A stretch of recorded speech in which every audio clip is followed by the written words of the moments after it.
ඒත් එක්ක පාළු වෙලා පුංචි පුතානේ සෙල්ලම්ගේ පාළු වෙලා ඕනෙක් තරහ වෙලා ඕන් පිට්ටු මාලිගාව කැඩිලා ගිහිල්ලා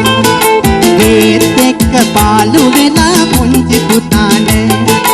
ඒත් එක්ක පාළු වෙලා පුංචි පුතානේ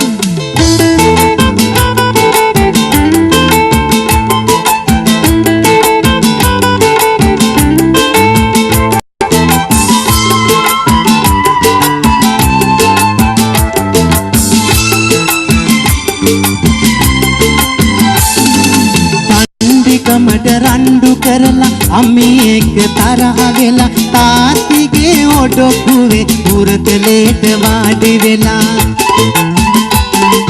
චන්දි කමට රණ්ඩු කරලා අම්මී එක්ක තරහ වෙලා